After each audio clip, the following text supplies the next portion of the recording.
এবার নজর রাখবো যে খবরের দিকে। সন্দেশখালী নিয়ে প্রিয়াঙ্কা টিব্রেওয়ালের আবেদনে সাড়া নয়, আবেদনের সাড়া দিল না হাইকোর্ট। সিবিআই তদন্ত করছে, সিবিআই এর কাছেই আবেদন জানাতে হবে, আদালত কোনো হস্তক্ষেপ করবে না, এমনটাই মন্তব্য করেছেন হাইকোর্টের প্রধান বিচারপতি টি.এস. শিবজ্ঞানম। আপনাদের জানিয়ে রাখি যে সন্দেশখালী ঘটনায় কিন্তু প্রিয়াঙ্কা টিব্রেওয়াল তিনি হাইকোর্টের দ্বারস্থ হয়েছিলেন এবং সে বিষয়ে এবার তার আবেদনে সাড়া দিল না কলকাতা হাইকোর্ট।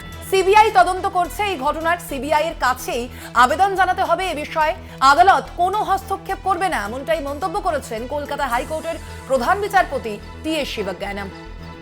আপনাদের জানিয়ে রাখি সন্দেশখালী ঘটনায় তদন্ত করছে সিবিআই এবং সেই ঘটনাতেই প্রিয়াঙ্কা টিব্রেওয়াল তিনি দ্বারস্থ হয়েছিলেন কলকাতা হাইকোর্টের। সেই আবেদনের সাড়া দিল না কলকাতা হাইকোর্ট।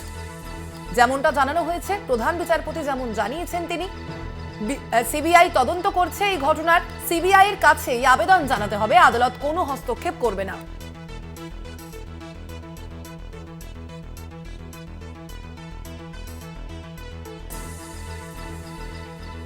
এমনই মন্তব্য করেছেন কলকাতা হাইকোর্টের প্রধান বিচারপতি টি.এস. শিবজ্ঞানম।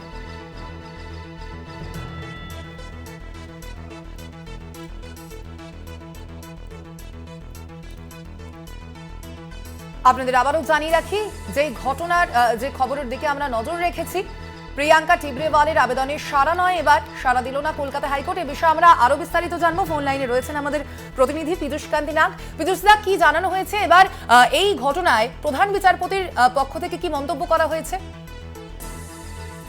দেখো, কলকাতা হাইকোর্টে বিজেপির পক্ষ থেকে প্রিয়াঙ্কা টিব্রেওয়াল রাজ্যের প্রধান বিচারপতির দৃষ্টি আকর্ষণ করেন।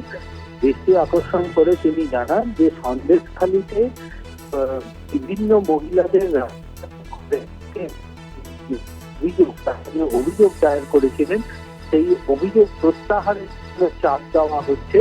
ফলে মহিলারা রাতে ঘুম ছেড়ে দিয়ে একত্রিত হয়ে তারা পথে নেমে পাহারা দিচ্ছেন। এমত অবস্থায় কলকাতা হাইকোর্ট হস্তক্ষেপ করুক এই বিষয়টি নিয়ে। তবে এই আবেদনে দৃষ্টি আকর্ষণের সময় প্রিয়াঙ্কা টিব্রেওয়াল কোনো ব্যক্তি বা কারোর নাম উল্লেখ করেননি। তিনি তার দাবি এটি কোনো রাজনৈতিক দলের কর্মীরাও হতে পারে বা পুলিশও হতে পারে। সুতরাং এ বিষয়ে বিশেষভাবে দৃষ্টি দেওয়ার প্রয়োজন কলকাতা হাইকোর্টে। এবং এমনকি সন্দেশখালীর রাস্তায় কোনো স্ট্রিট লাইট নেই, এছাড়াও সিসিটিভি সঠিকভাবে কাজ করছে না। তাই সন্দেশখালী যে সমস্ত মহিলারা অভিযোগ দায়ের করেছেন তারা নিরাপত্তার অভাব অনুভব করছেন।